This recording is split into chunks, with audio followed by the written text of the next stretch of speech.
mana Batam, yang satu di mana di Lombok atau di mana. Nah, kita akan panggil. Jadi kita ini kan fungsi konstitusional.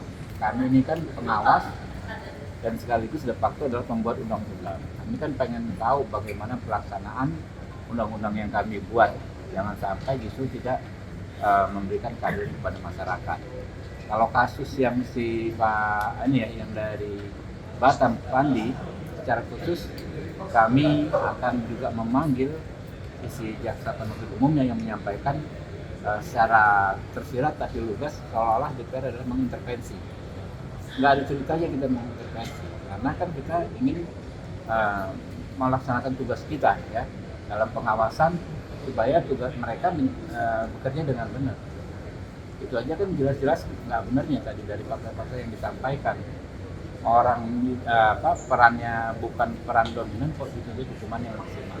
Kita mau tahu, gitu kan? Karena di belakang kami adalah rakyat yang memilih kami kan. Tuh. Nah ini kita lihat jadwalnya.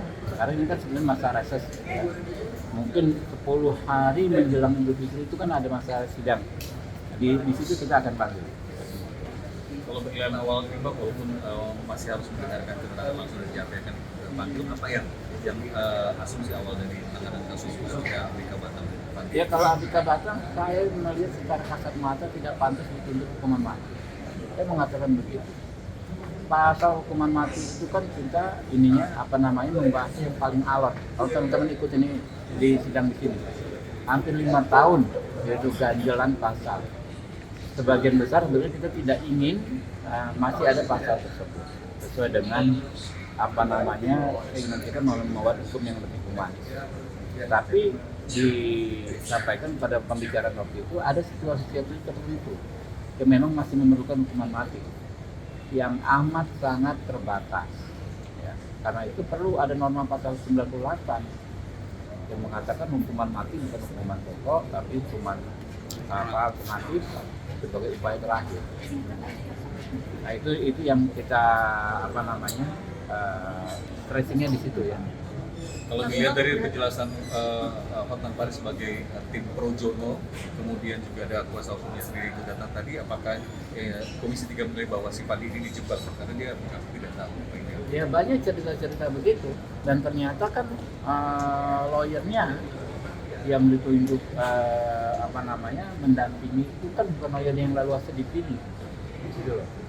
Itu juga kan melanggar prinsip di KUHP yang baru. KUHP yang baru itu kan terdakwa bebas memilih advokat, ya kan? Kalau itu disediakan kan nggak bisa, gitu loh.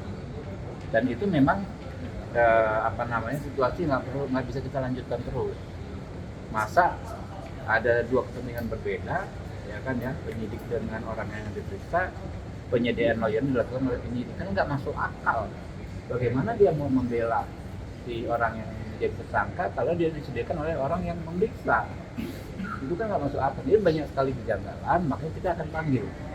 Kalau tadi melihat dialog tadi, menurut Abang apa aja sih kejanggalan yang paling mencolok gitu Bang? Ya kalau ya Pandi ya itu ya, satu penerapan hukumnya. Nah dalam perumusan tuntutan seperti apa? Itu kan sangat janggal.